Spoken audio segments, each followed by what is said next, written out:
మంచి పౌడర్ అంటే సాంబార్ పౌడర్ ఎలా చేసుకోవాలనేది చూపిస్తాను. చాలా ఈజీగా ఇంట్లో ఉన్న ఐటమ్స్తోనే చేసుకోవచ్చు. చాలా బాగా వస్తుందండి. మనం సాంబార్ మసాలా కొనుక్కునే పని లేకుండా మనం ఇంట్లో ఎలా ప్రిపేర్ చేసుకోవాలని చూపిస్తాను. ఒక హాఫ్ స్పూన్ వేస్తే చాలండి, సాంబార్ గుమగుమలాడిపోతుంది అనమాట. అంత బాగుంటుంది. ఎలా చేసుకోవాలి, ఏంటి, ఏమేమి కావాలనేది కూడా ఈ వీడియోలో నేను మీకు చూపిస్తాను. చాలా ఈజీగా 5 నిమిషాల్లో చేసేసుకోవచ్చండి. మనం ఇక్కడ ఏమి బయట నుంచి తెచ్చుకునే పని ఉండదు, మన కిచెన్లోనే ఉంటాయన్నమాట ఈ సాంబార్ పొడికి కావాల్సిన అన్నీ. ఏంటంటే అనేది నేను ఇప్పుడు మీకు చూపిస్తానండి. చాలా ఈజీగా చేసుకోవచ్చు. సాంబార్ మసాలా పౌడర్ని ఈజీగా ఇంట్లో ఉన్న వాటితోనే ఎలా రెడీ చేసుకోవాలో చూపిస్తాను. చాలా ఈజీగా చేసుకోవచ్చు. హాఫ్ స్పూన్ వేస్తే చాలు, సాంబార్ గుమగుమలాడిపోతూ ఉంటుంది. ఇలా చేసుకోండి. మీకు కూడా తక్కువ ఖర్చులో ఇంత మనకి మంచి స్మెల్ ఫ్లేవర్తోని కలిగిన సాంబార్ మసాలాని మనమే ఇంట్లో తయారు చేసుకోవచ్చు. ఈ వీడియో కానీ ఇంగ్రీడియంట్స్ని అయితే చూపిస్తానండి. ఫస్ట్ నేను ఇక్కడ 1 కప్పు ధనియాలు తీసుకున్నాను. మినపగుళ్ళు అండి, చిన్న కప్తో తీసుకున్నాను.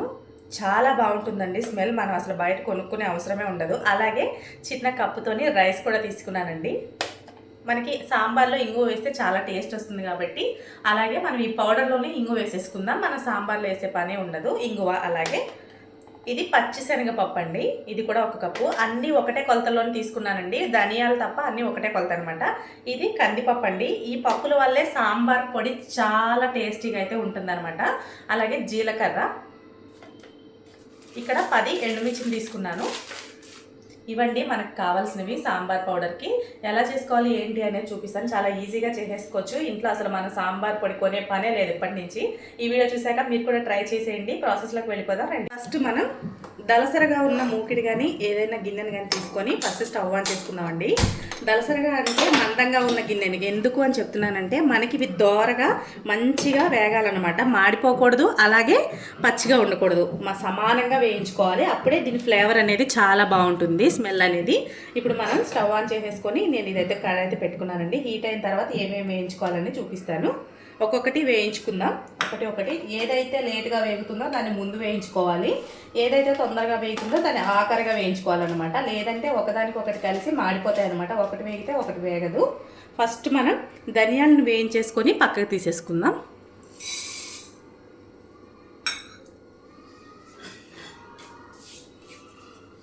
దోరగా వేయించుకోవాలండి. కలర్ ఎక్కువ అంటే మాడిపోకుండా అన్నీ ఒకే రకంగా వేగే విధంగా వేయించుకోవాలన్నమాట.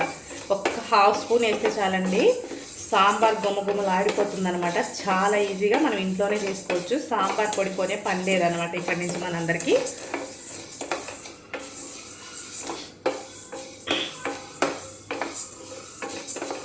మా ఇంట్లో ఎప్పుడు ఈ పౌడర్ రెడీ చేసి ఒక డబ్బాలో వేసేసుకొని ఫ్రిడ్జ్లో పెట్టేసుకుంటానండి. చాలా బాగుంటుంది స్మెల్ అయితే. నేను వాడుతున్నాను కాబట్టి మీ అందరికీ చూపిస్తున్నాను. ధనియాల్ని బాగా కదుపుకుంటూ వేయించుకోవాలి. మనం కదపడం ఆపేస్తే ఎక్కడైతే వేడెక్కువ తగులుతుందో అక్కడ గింజ అనేది మాడిపోతుంది అనమాట. అందుకే ఇలా 1 నిమిషం 1 సెకండ్ ఇలా వదిలేసి మళ్ళీ కలుపుకుంటూ ఉండాలి.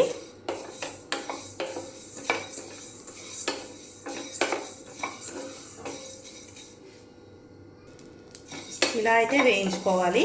చూడండి ధనియాలు సమానంగా వేగినాయి అనమాట.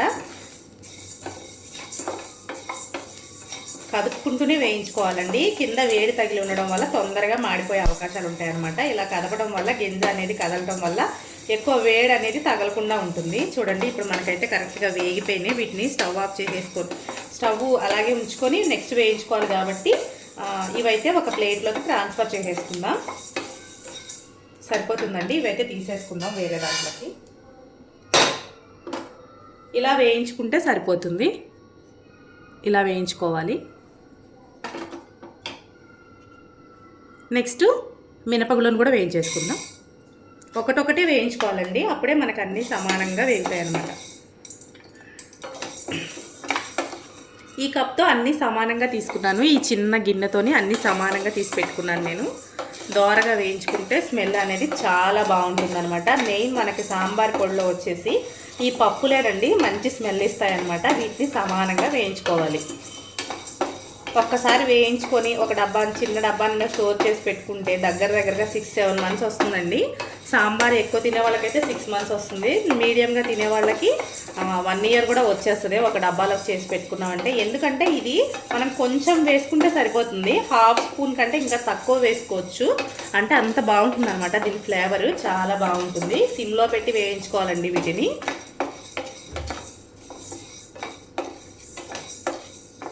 అసలు మినపగుళ్ళు వేగుతుంటేనే అసలు స్మెల్ చాలా దూరం వరకు అయితే స్ప్రెడ్ అవుతుంది. మనం సున్నుండలకి చేసినప్పుడు మినపగుళ్ళు వేయిస్తాం కదండి, ఎంత బాగా వాసన వస్తాయి. అసలు ఎవరో చేసుకుంటే దూరంగా ఉన్న వాళ్ళకి కూడా తెలిసిపోతుంది అనమాట, ఏయో వేస్తున్నారు కమ్మగా వాసన వస్తుంది అని. అలాంటిది మన సాంబార్ పొడిలో ఇవి యూజ్ చేస్తాం కాబట్టి ఎంత కమ్మగా ఉంటుందో సాంబార్ పొడి. స్మెల్ కూడా చాలా బాగుంటుందండి సాంబార్లో వేసినప్పుడు. వాసనతోనే మనకి తినాలనిపించాలన్నమాట, అలా ఉండాలి. అలా ఉంటుంది కూడా ఈ పౌడరు. సాంబార్ తాలింపు పెట్టినప్పుడు వేస్తాం కదా, ఈ వాసనకే మనకి అబ్బా ఎప్పుడు తినాలి అని అనిపించాలన్నమాట. ఎప్పుడు తింటాము, ఎప్పుడు అయిపోతుంది అనే ఆతృత ఉండాలి. ఈ వాసన వచ్చేస్తుంది అనమాట. ఈ వాసన వల్ల తినే వాళ్ళకి అంత ఆతృత అయితే వస్తుందండి. ప్రతి ఒక్కరి ఇంట్లోని సాంబార్ కామన్ అనమాట. చాలా ఇష్టపడే వాళ్ళు ఉంటారు. నాకైతే సాంబార్ చాలా ఇష్టం అండి. అన్ని రకాల ముక్కలు వేసి బాగా మరిగించి తాలింపు వేస్తే అసలు మామూలు ఉండదు. నా భూతో నా భవిష్యత్తు అనాల్సిందే, అంత బాగుంటుంది. ఇవి కూడా మనకి మీడియంగా అయిపోయినాయి, వీటిని తీసేసుకోవచ్చు. ఇంకా నెక్స్ట్ పచ్చిశనగపప్పుని వేసేసుకుందాం.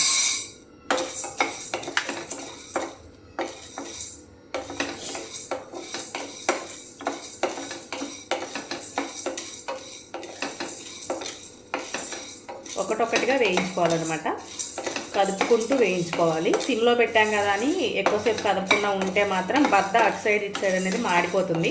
ఒక సైడ్ వేగుతుంది, ఒక సైడ్ మాడిపోతుంది. అలా కాకుండా ఇలా కదుపుతూ వేయించుకోవాలి.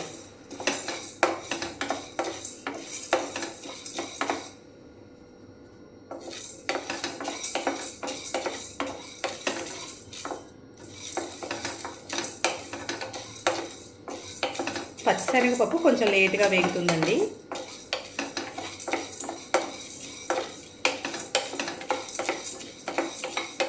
మనం ఏవైతే మనం అన్నీ తీసుకున్నామో ఇంగ్రీడియంట్స్, ఇవన్నీ ఒకసారి ఎండలో పెట్టుకుంటే బాగా వేగుతాయి. ఎండలో పెట్టుకున్న తర్వాత వేయించుకుంటే చాలా బాగా వేగుతాయి. మనం డైరెక్ట్గా డబ్బాల్లోంచి తీసి వేయించుకోవడం వల్ల కొంచెం మెత్తదనం ఉండి కొంచెం లేట్ అవుతుందండి వేగడానికి. మనం తీసుకున్నప్పుడే ముందే ఎండలో ఎండబెట్టేసుకొని వేయించుకుంటే కరకరలాడుతూ తొందరగా వేగిపోతాయి. అలాగే మనకి గ్యాస్ కూడా కలిసి వస్తుంది అనమాట, అంటే సేవ్ అవుతుంది ఎండలో పెట్టుకోవడం వల్ల. చూడండి ఎంత ద్వారగా వేగుతున్నాయో. మనం సిమ్లో పెట్టుకొని జాగ్రత్తగా వేయించుకోవాలి. మెయిన్ దీనికి సాంబార్ పొడికి ఇదేనండి, ద్వారగా వేయించుకోవాలి, మాడిపోకుండా వేయించుకోవాలి. ఇలా కలుపుకుంటూ వేయించుకోవాలి. ఇది కూడా వేగిపోయిందండి. ఇలా దోరగా వేయించుకున్న తర్వాత దీన్ని కూడా తీసేసుకొని మరొక ఇంగ్రీడియంట్స్ని అయితే వేయించుకోవాలన్నమాట. ఇప్పుడు నేను కందిపప్పును వేస్తానండి. కందిపప్పు తొందరగానే వేగుతుంది. అలాగే బియ్యాన్ని కూడా వేసేసుకుందాం. ఈ రెండు కలిపి వేయించేసుకోవచ్చు, ఎందుకంటే ఈ రెండు తొందరగానే వేగుతాయి కాబట్టి ఈ రెండింటిని వేయించేసుకోవచ్చు.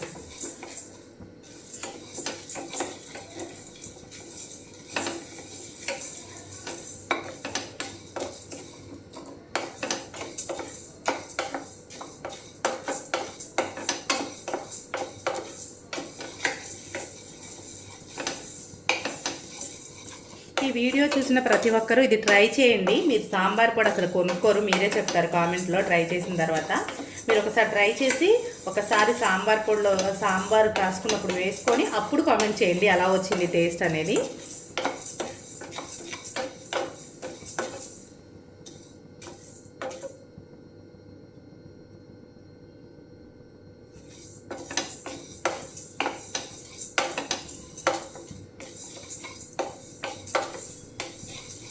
ఈ పౌడర్స్తోని మనకి పప్పు ధాన్యాలు అన్నీ కలిపి ఉగ్గు చేసి పెడతారు చిన్నపిల్లలకి. ఎంత బలం అంటే పిల్లలకి ఇలా ఉగ్గు చేసి పెట్టడం వల్ల బియ్యము, కందిపప్పు, పచ్చిశనగపప్పు, మినపప్పు అన్నీ చేసి ఉగ్గు చేసి పెడతారండి. నెయ్యి వేసి ఉడకపెట్టి పెడతారు. చాలా బాగుంటుంది. టేస్ట్ కూడా పిల్లలకి చాలా హెల్త్కి చాలా మంచిది అనమాట. ఇవి కూడా వేగిపోయినాయి, తీసేసుకోవచ్చు. ఇవి కూడా ఒక పక్కకి. నెక్స్ట్ ఆఖరిగా మిగిలింది జీలకర్ర అండి.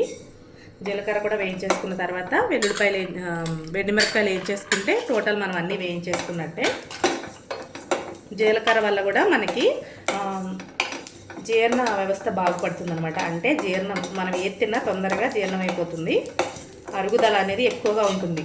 మనం అన్నం తిన్న తర్వాత కూడా ఒక హాఫ్ స్పూన్ జీలకర్ర నోట్లో వేసి నవలగలిగితే మనకి అజీర్ణం ప్రాబ్లం అయితే ఉండదండి, తొందరగా జీర్ణం అయిపోతుంది. ఏది తిన్నా కూడా అరిగించుకోగల శక్తి మనకు వస్తుంది అనమాట జీలకర్ర నవ్వడం వల్ల. ఇప్పుడు చాలామందికి గ్యాస్ ప్రాబ్లమ్స్ అవి వస్తున్నాయి కదండి. చాలా వరకు జీలకర్ర పొడి వాటర్లో ఎన్నిట్లో వేసుకొని తాగితే చాలా మంచిదనమాట, తొందరగా అరుగుదల అవుతుంది, వాళ్ళకి గ్యాస్ ప్రాబ్లం నుంచి బయటపడే అవకాశం అయితే ఉంటుందన్నమాట. ఇప్పుడు లాస్ట్గా ఎండుమిరపకాయలు వేయించేసుకోవచ్చు.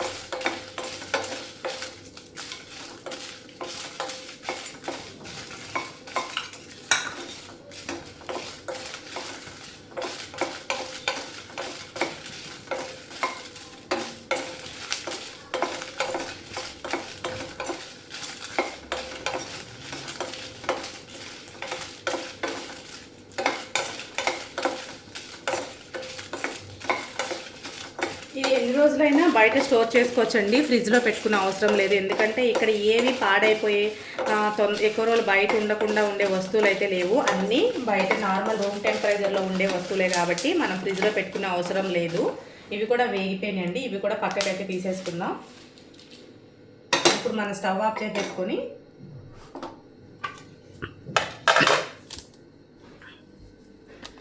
మనం వేయించుకున్నవన్నీ చూడండి ఎంత దోరగా వేగినాయో. ఇలా వేయించుకుంటేనే స్మెల్ అనేది చాలా బాగుంటుంది. వీటిని చల్లారబెట్టుకోవాలి. వీటిని ఫ్యాన్ దగ్గర పెట్టి చల్లార్చుకున్న తర్వాత గ్రైండ్ చేసుకోవడమేనండి. ఇవన్నీ చల్లారిపోయినాయండి, ఇందులో వేసేసుకొని మిక్సీ జార్లో వేసుకొని పౌడర్ అయితే చేసేసుకుందాం. అంటే మెత్తగా కాకుండా కొంచెం కోర్స్లా గ్రైండ్ చేసుకోవాలి, చూపిస్తాను అది కూడా మీకు. ఇదైతే మిక్సీ జార్లో వేసుకున్నాం కదా, దీన్ని మెత్తగా పౌడర్ కింద చేసుకుందాము. లైట్గా చూపిస్తాను ఎలా చేసుకోవాలి. ఇలా ఉండాలండి పౌడర్ అనేది. దీన్ని ఇందులోకి తీసేసుకొని మిగిలిన దాన్ని కూడా గ్రైండ్ చేసేసుకుందాం.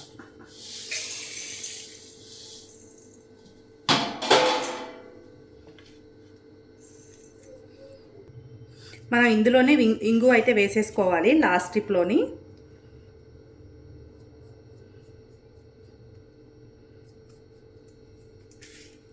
ఒక హాఫ్ స్పూన్ వేసానండి.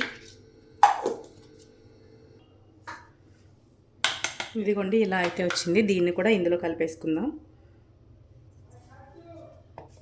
ఇలా అంతా ముందు భాగాన్ని వెనక భాగాన్ని, అంటే ముందు కొంచెం కోర్స్ లాగా గ్రైండ్ చేశాను కాబట్టి వెనకాలది మెత్తగా గ్రైండ్ చేశాను. ఈ రెండు కలుపుకుంటే సమానంగా వస్తుందన్నమాట. రెండు బరకగా పెట్టేసుకుంటే పౌడర్ చాలా బరకగా అయిపోతుంది. అలా కాకుండా ఇలా పెట్టుకున్నట్టయితే మనకి సమానంగా వస్తుందండి పౌడర్ అనేది. చూసారా?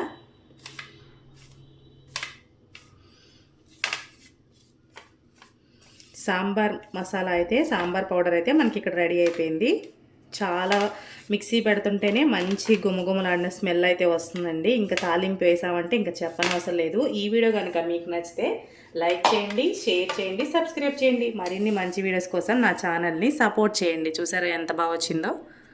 ఇలా వేసుకుని డబ్బాలో స్టోర్ చేసుకున్నామంటే మనకి దగ్గరగా 6-7 మంత్స్ అయితే ఈజీగా వచ్చేస్తుందండి. చూడండి ఎంత బాగుందో.